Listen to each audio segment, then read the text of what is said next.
Just by way of introduction, my whole career, which spanned 50 years in lobbying and ended up in commercial strategizing, 20 years with my own firm in Washington.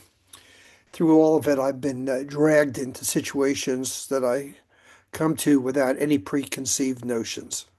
I constantly was hired to look at things and try to solve things that in some cases I didn't even know existed.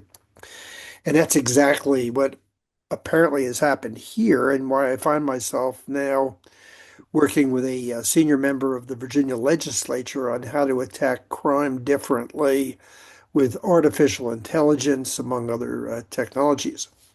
And along the way, and this started, my gosh, probably 9 months ago, I've spoken to university professors, cops, judges, correction officials, ex-convicts, current convicts, ministers, social workers, retailers, truckers, economists, journalists, victims of crime. I work with PhD computational physicists, including one whose dissertation was using AI in brain surgery.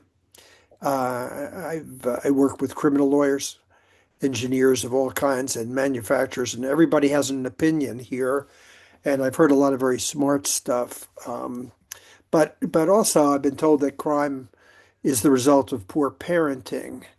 And I think if that were true, most of us would be in jail.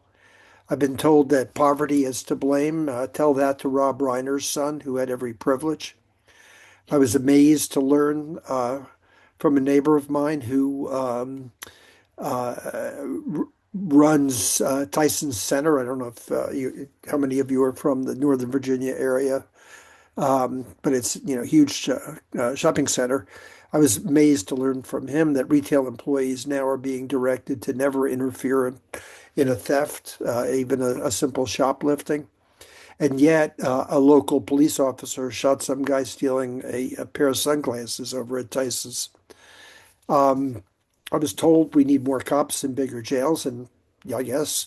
But when you dig down there, they can't even hire or even retain corrections and police officers. These are very thankless, dangerous jobs. And this is coming at a time when gang membership is soaring. Everybody talks about preventing crime. It's a good thing. But every year, the FBI records about 460,000 sexual assaults. Of those, just 13,000 are resulting in convictions. And, and I think all of that in the context that sexual assault is the most underreported of all violent crimes. Um, Consider all the laws that require registration of sex offenders. Are these laws having any effect whatsoever? We applaud the very steep drop in burglaries since 2015, but I mean, good grief, we still have 850,000 burglaries in the U.S. That's a lot.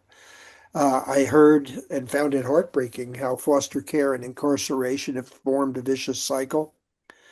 And as I have continued to listen and to talk to people and hear how they view this and what they think the solutions are, I think the main problem is that no one agrees on the problem. Um, Everybody has their own take on it, and we're going to be looking at that during our workshop.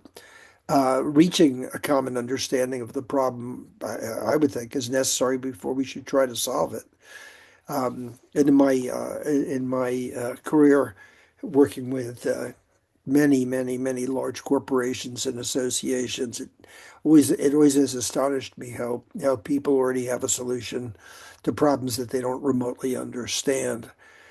So early on, I asked Garth to look at this mess, and it is a mess because what I find is with Garth, he brings a lot of clear-headed analysis to equally and even more complex questions than this. And so he has.